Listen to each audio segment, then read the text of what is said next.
Real good. It's always, something for the healthy heart, and then it's those that don't care like me. December 3rd, here from here. Does anybody else have any, I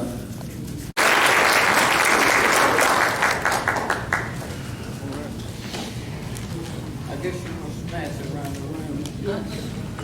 The first thing I have to do is to thank George and Carol for the very kind invitation for me to come down here and give you a brief preview of my new book, In Progress.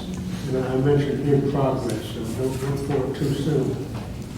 The title is A Great and Good Man, Nathanael, Greene, and the Road to Charleston. I start with a prologue. The prologue is a synopsis of the Road to Guilford Courthouse. And it's probably around 30, 35 pages. It's for people who haven't read that book and the jog the memories of others. And then break in immediately to that period right after the Battle of Guilford Courthouse in March of 1781 and take on the rest of the Southern campaign, and it goes on to ends with the British evacuation of Charleston on 14 December 1782. Now, Nathanael Greene, next to George Washington, was the best American general of the war. And in my opinion, the Southern campaign was the most brilliant campaign of the war. He had this knack of adapting to changing conditions, and I go into that in some detail in the book.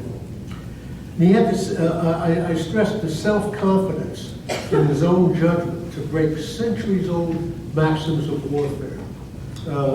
And all of you, I think, are familiar with this, when he split the army right after he took command in December 1780, sent Morgan west of the Catawba, while he went east to the PD in the Cheraw region to retrain the army, in effect. And in fact, I've always been amused by what the soldiers had to say about this retraining of the army. New lords, new laws. I always liked that. And then, of course, later, when he, after the Battle of Guilford Courthouse, turns his back on Cornwallis and heads for South Carolina. He was a master of supply and transport. And he had a lot of experience in that in the North when he took over in the late winter, early spring, took over as quartermaster general, a job he absolutely hated. He didn't want to take it. George Washington forced him into it. And, in those days, generals spoke often, and all officers did, of glory and of honor. Soldiers don't talk about glory anymore. It's not really politically correct to do so. But in those days, they often talked of glory and honor. He wanted, and they called battlefields the field of honor. And that's where he wanted to serve, in line command. But he mastered the art of logistics. And I go into some detail on the importance of logistics and quoting soldiers throughout history on the critical nature of supply and transport to an army. Starting with a 4th century BC Spartan mercenary commander, Clearchus, who said, without supplies, a general and an army are worth nothing. So there's a good deal of stress on logistics in the book. Also, topography. He became a master of topography, and he paid very close attention to it. He was a great planner. And some of you know, he sent men all over the Carolinas, North Carolina and South Carolina, to study the roads, the rivers, the countryside. And later on, I think it's been mentioned earlier, that after the Battle of Cowpens, and he went to meet Morgan and a few other officers and sat on the banks of the Catawba on a log and planned what they were going to do next. And General William Lee Davidson of the North Carolina militia told a friend later that Greene seemed to know more about the Catawba country than those who were raised on it. Well, how did he know this? Shortly after taking command, he sent his chief military engineer, the Polish volunteer, Colonel Tadeusz Kosciuszko, east to the Catawba and up as far as Oliphant's Mill with a native of the region to map the whole area and report on conditions. That's how he knew so much about it. It was this planning beforehand that stood him in such good stead afterwards, especially during the race to the dam. I go into his decision to return to South Carolina, and especially why Cornwallis went to Virginia. I do not cover the Yorktown campaign. I cover the impact of Yorktown, not so much in the United States, but in England. The mood that Yorktown created in England. When Cornwallis lost his army, he lost America. And so I spent a good deal of time on what developed in England after Yorktown for the next 4 or 5 months.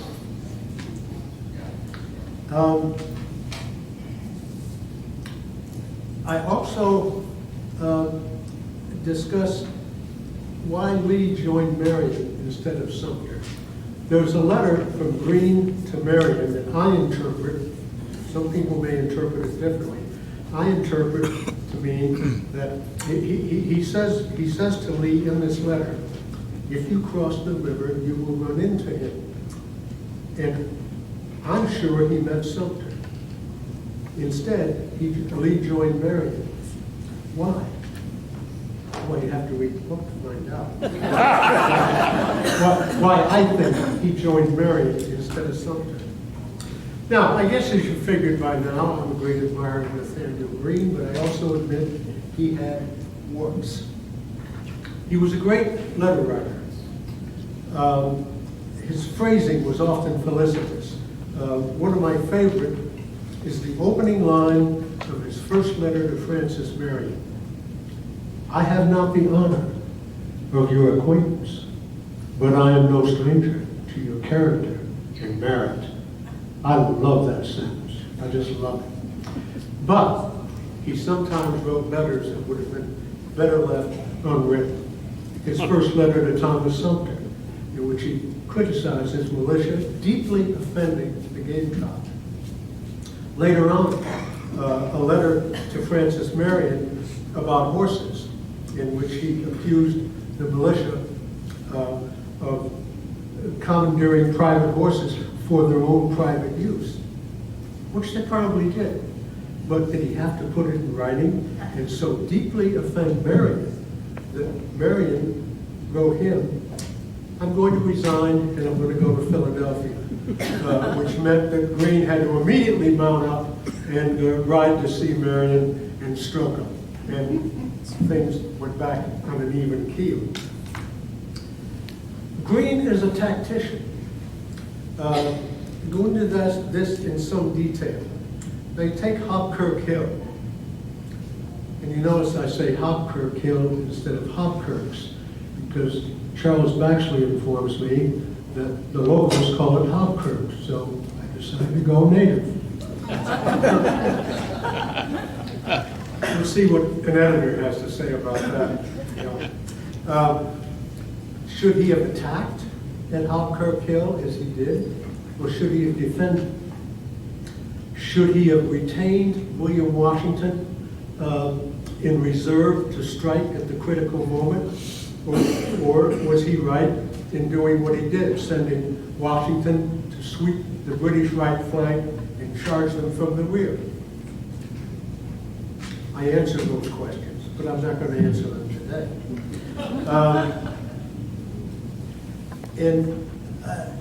Oh yes, and William Washington at Hobkirk Hill, did he blunder when he got to the rear of the British Army?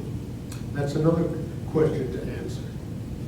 And I also go into a rather extended discussion of the British commander at Hawkirk Hill, Lord Rawdon, one of the best of the British combat commanders. And note that, you know, in our focus in trying to find whose fault, whose blame is it for defeat? Who's at blame? We sometimes forget, I think, there were two armies on the field that day. And the little British army, the tough, battle-tested British and provincial regulars, was led by a first-rate combat commander. Another subject that I cover quite extensively is the establishment of civil government in both Georgia and South Carolina. And I have some fun with Georgia, especially when the Georgia congressional delegates met. Congress had a habit of meddling back then too. When they meddled and they made a physician, Nathan Brownson, commander of the Georgia militia, and sent him south to take over. He had no military experience. And he gets to Greene's camp in the high hills of Santee and shows him his commission. Greene is appalled at this, and because he realizes Brownson goes to Georgia, tries to take over the militia. Elijah Clark and William Few and James Jackson, they're going to have a fit over this. Men who have been leading the militia all during the fight. So I go into some detail on how he finessed this so that Brownson ended up as governor and the militia commander, forgotten now who takes over, a militia commander takes over as commander-in-chief of the militia. And also the push for civil government in South Carolina. He urged John Rutledge to come back to South Carolina to set up civil government. This was necessary in the event of a negotiated peace, and it was negotiated, to push the British as much as combining politics and military, push the British as fast and as closely as they could to the coast, into Charleston, into Savannah, and then establish civil government so that the world could be shown that the Americans governed, the Americans commanded in South Carolina and Georgia. And Greene was especially hastened in this process because of what was going on in Europe, in the courts of Europe, in which the European monarchs, especially Maria Theresa of Austria, were pushing for a negotiated peace in which the European monarchs would have a say in how the peace was going to be, how it was going to come out. Then we move on to 96, and Greene's siege of 96. Greene had no experience in siege warfare, but he had Tadeusz Kosciuszko with him. Kosciuszko had been trained in France. The French wrote the book on siege warfare. But they made two drastic mistakes, and the siege was a failure. And I talk about, and especially I sort of paint a portrait of the British commander at 96, Major John Harris Kruger of New York. Came from a prominent New York merchant family, married into the even more prominent Delancey family. And his father-in-law, Oliver Delancey, formed Delancey's brigade and gave his son-in-law command of the 1st Battalion, which shows you that nepotism is not always a vice, because John Harris Kruger was tough and smart and defended 96 successfully. Then we go on, and I also spend a good deal of time on Lord Rawdon. I find him a very interesting character.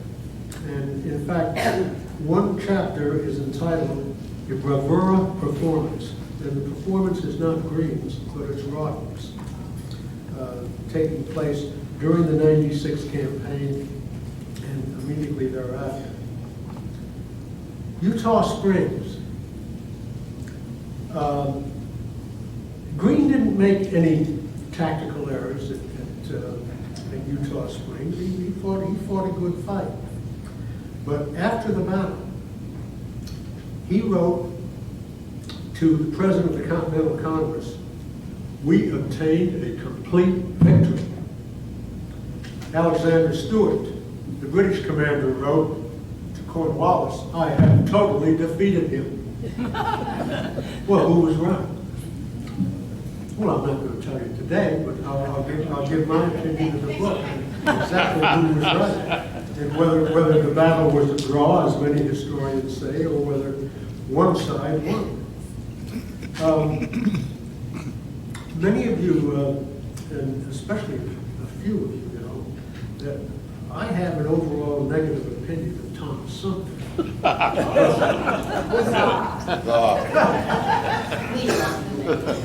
You will be surprised, I think, when you read the book, when it comes to Thomas Sumter towards the end of his career as a soldier in the Orangeburg district, which, according to Colonel Thomas Gray, the Tory officer whose observations have been printed, was almost wholly loyalist.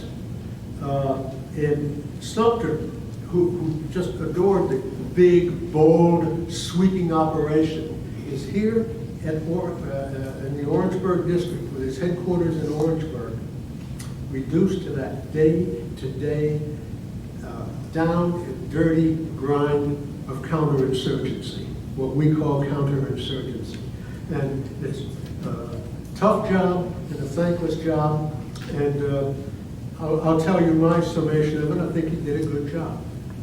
So maybe that'll get me off the hook a bit with a few people in the audience. I write quite a bit about Light Horse Harry Lee, of course, and especially his combined operations with Francis Marion and later with Elijah Clark and Andrew Pickens at Augusta. And then towards the end, when he leaves the Army, and I have quite a bit to say about the time when he does leave the Army and his whole mood at that time. And also John Lawrence. I go into Colonel John Lawrence, a native of South Carolina, and I ask and answer a very pertinent question about John Lawrence. Was he fit for combat command? Well, and I answer that question, to my satisfaction at least.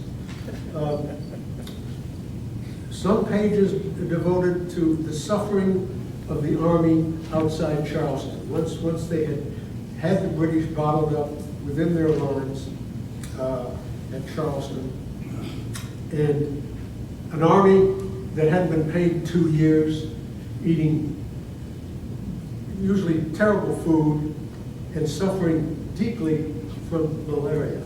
And they were lucky. The British were also suffering from malaria in Charleston, and they were lucky that a yellow fever epidemic didn't hit in 1780, 1781. I mean, that's even worse than malaria. But the malaria was bad enough. Men were dropping left and right, dropped into one officer called silent graves. By November, at least 200 men had died of malaria. Much of the Army was incapacitated. Lieutenant William McDowell of the Pennsylvania line wrote in his diary that they hardly had enough men to mount guards.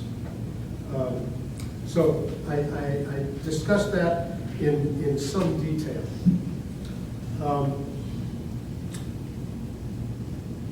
The officers and their attitudes. You know, the officers at that time, they often spoke of honor. Honor was a great thing with them. They wore it on their sleeves. And They could be a fractious bunch, a real fractious bunch. And there were at least 2 occasions when groups of officers gave Greene a terribly hard time. And for example, and this had nothing to do with what happened to Greene, but let me give you John Adams' remarks on the officers of the Continental Army in a letter to Abigail. I am weary to death with the wrangles between military officers, high and low. They quarrel like cats and dogs. They worry one another like mastiffs, scrambling for rank and pay, like apes for nuts.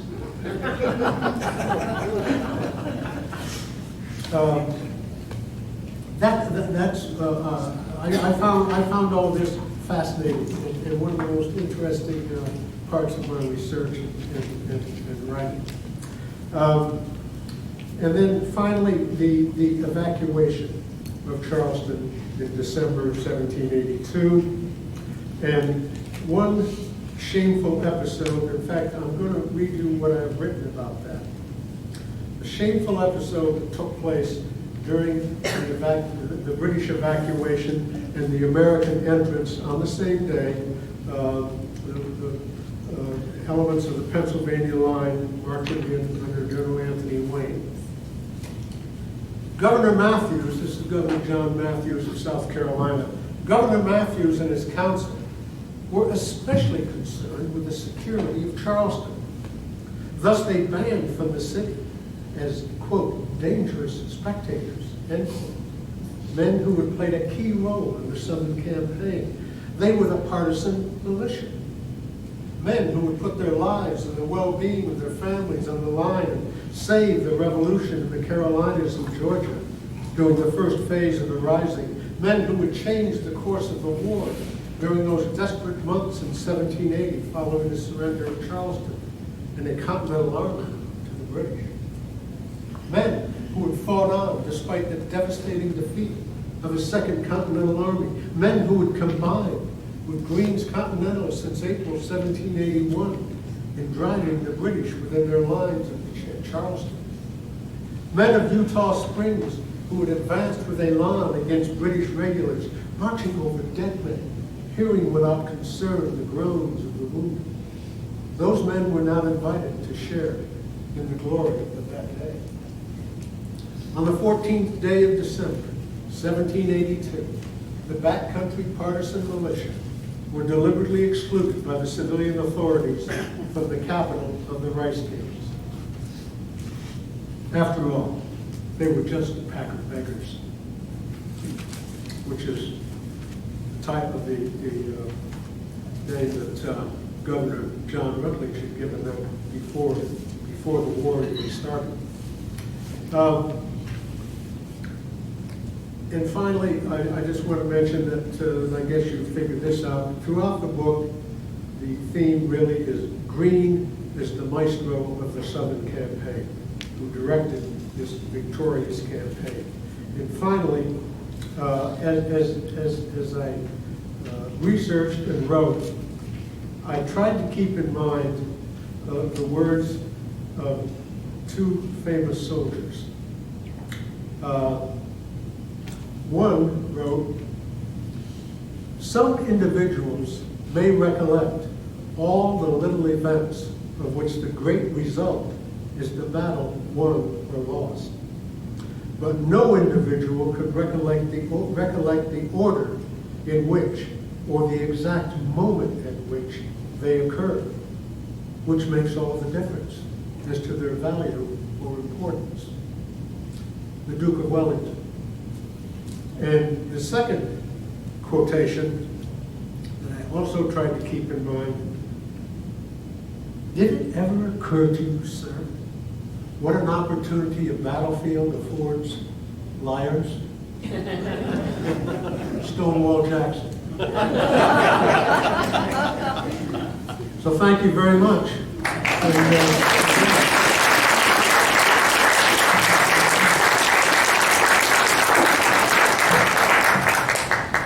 Question? No? Yes, ma'am.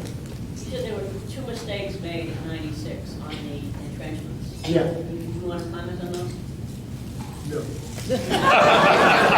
I'll tell you anyway. Well, yes, I will. The first was opening up the first parallel trench, much too close to the British fort, within artillery range, and also the British sallying forth, which they did one night. They sallied forth, they bayoneted the men and chased away the others who were working in this trench. The whole theory of siege warfare, you start your first trenches outside of artillery range. So that was the first mistake. And then they did it. Then they did the right thing and built outside. And it's really, I found it strange that Greene was widely read in military history and affairs. And why he went along with opening this trench so close to the Star Fort. And then Kosciuszko was a trained military engineer. I think he would have known better. The second mistake was the water supply. Kosciuszko insisted that the British had ample water